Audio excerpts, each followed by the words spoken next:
What's up, cats and kittens? It is your stalwart companion, Gas Bandit, here to give you my first look at the released version of Carmageddon Reincarnation. I'm going to preface by saying that I am a huge Carmageddon fan. Even back in the day in high school in the 90s, I had the original Carmageddon, and me and my friends often would spend an entire weekend playing it against each other.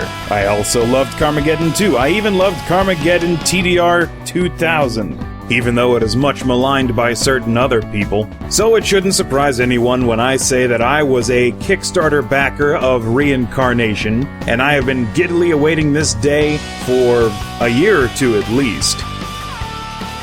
Now, I did test it out back when it was in early release / beta, whatever you want to call it these days, but the pre-release client was, to put it gently, prone to performance issues. I wouldn't say there was so much in the way of bugs, as just the whole thing didn't run as well as I knew it could have. So, rather than sour myself on playing an unfinished, inferior product, I resolved to wait until it was launched and make my judgments then.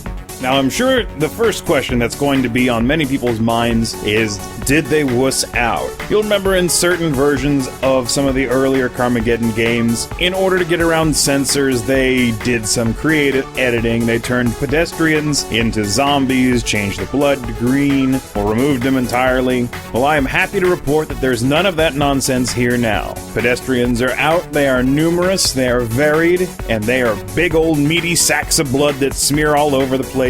So no wussing out on that front. And all your old favorite power-ups made the transition too. The active damage magnifiers, the repulsificators, Hot Rod, and everybody's favorite, the solid granite car. These and more are all carried over from the previous Carmageddon games, and they've even added some new tricks in there. I think my favorite new power-up that I run into semi-regularly is called Pelvic Thrust, which gives you a sudden forward burst of momentum that's great for nailing somebody that you're just kind of pressing up against. It'll jackhammer you right through their car and probably get you a kill. Very nice.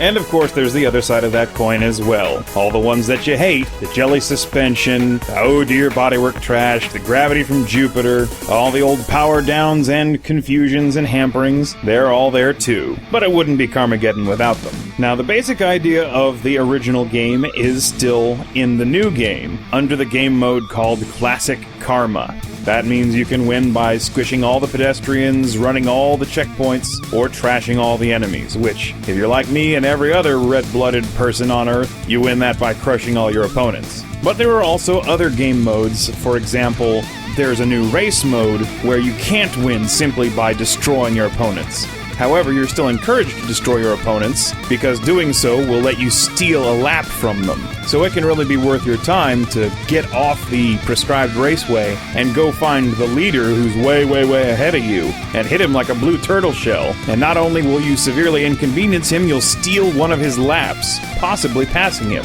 I really want to like this game. Yeah, that doesn't sound good, does it? I mean, I'm the perfect customer for these guys. I love Carmageddon. I love everything about this type of game. But I find myself kind of...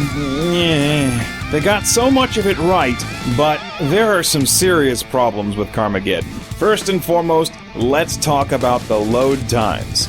I was hoping these would go away when beta ended.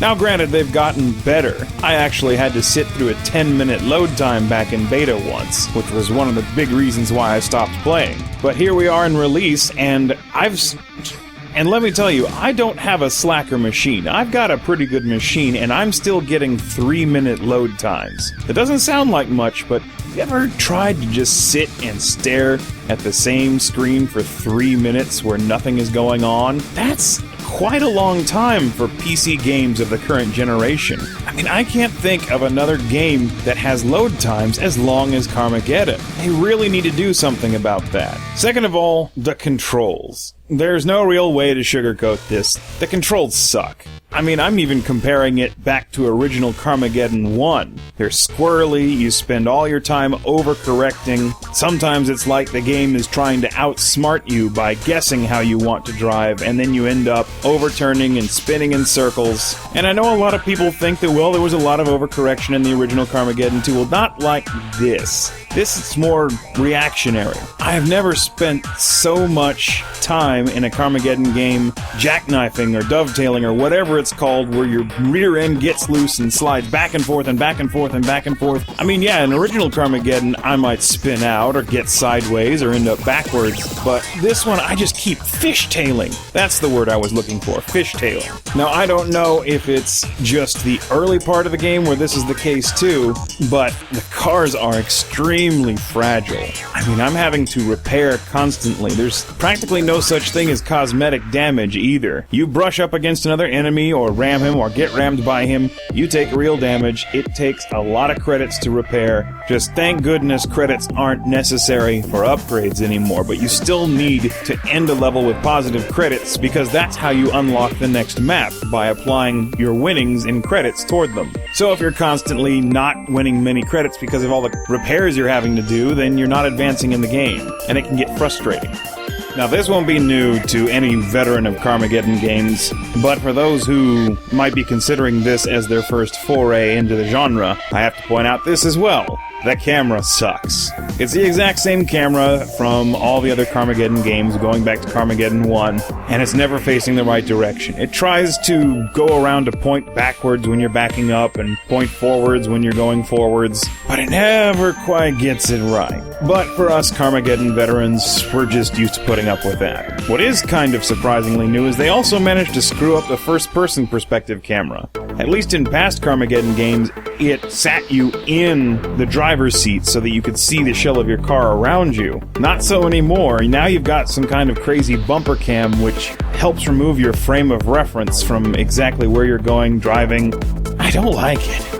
Now granted, I haven't gotten very far into the game yet. This is, after all, just a first look, and I haven't tried the multiplayer yet, but my initial impression of this game is that it is definitely for Carmageddon enthusiasts only, and therefore, sadly, I can't quite rate this as a buy title. I'm not saying I want my money back, but I am disappointed in how the title came out.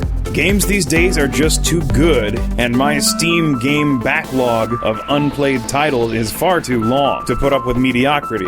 So I'm not really sure. I can't guarantee that my first look won't be my last look. And that's the story from Bandit Camp. I'll catch you all on the flip side.